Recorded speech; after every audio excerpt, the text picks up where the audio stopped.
نحمده ونستعینه ونصلی علی رسوله الکریم اما بعد اعوذ باللہ من الشیطان الرجیم بسم اللہ الرحمن الرحیم وهو معکم اینما کنتم صدق اللہ العظیم۔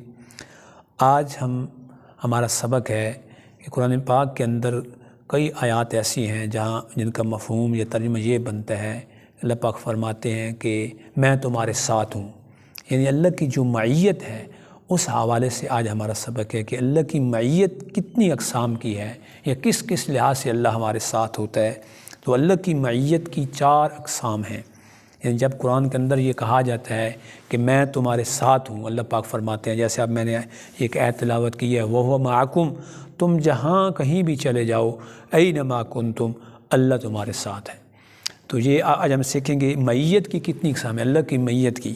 تو اللہ کی معیت ایک علمی معیت ہوتی ہے، جب یہ کہا جاتا ہے نا وَهُوَ مَعَكُمْ أَيْنَمَا كُنْتُمْ، تم کہیں بھی چلے جاؤ، کسی اور سیارے پہ چلے جاؤ، زمین کی تہوں میں چلے جاؤ، دریاؤں سمندروں اور پہاڑوں میں چلے جاؤ، کہیں بھی چھپ جاؤ، اللہ تمہارے ساتھ ہے۔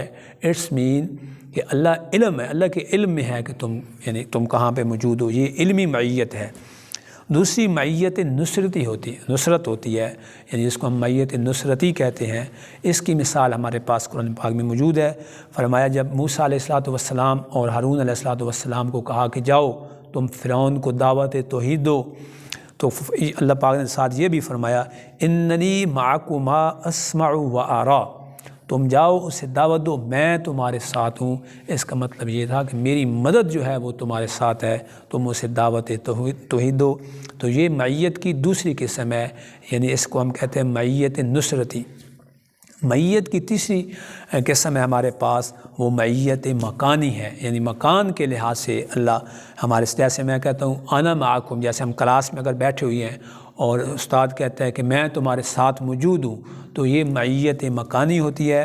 اس کا بھی قرآن پاک کے اندر استعمال کیا گیا، جیسے فرمایا انا معکم، اور کئی دفعہ یہی الفاظ ہوتے ہیں۔ اور اس سے یعنی معیت کی چوتھی قسم ہوتی ہے، اس کو ہم کہتے ہیں معیت زمانی، یعنی زمانے کے لحاظ سے۔ جیسے میں کسی بندے کو کہتا ہوں کہ میں تمہارے ساتھ ہوں، اس کا مطلب یہ ہے کہ اس زمانے کے لحاظ سے میں بھی تمہارے ہی زمانے سے تعلق رکھتا ہوں، میں تمہارے ساتھ ہوں، تو اس کو ہم کہتے ہیں معیت زمانی۔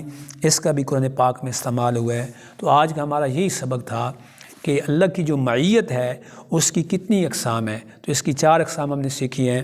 ایک علمی معیت ہے، یعنی اللہ علم کے لحاظ سے ہمارے ساتھ ہے، جس کی مثال تھی وہ معکم اینما کنتم۔ ایک معیت نصرتی تھی، جس کی مثال تھی اننی معکما، کہ اے ہارون، اے موسیٰ علیہ السلام، تم فرعون کو دعوت دو، میری نصرت تمہارے ساتھ ہے۔ اور تیسری ہے معیت مکانی انا معکم، اور چوتھی تھی معیت زمانی۔ امید ہے آج کے سبق سے بھی آپ کی قرآن فہمی میں اضافہ ہوگا۔ سبحان ربک رب العزت عما یصفون وسلام علی المرسلین والحمد للہ۔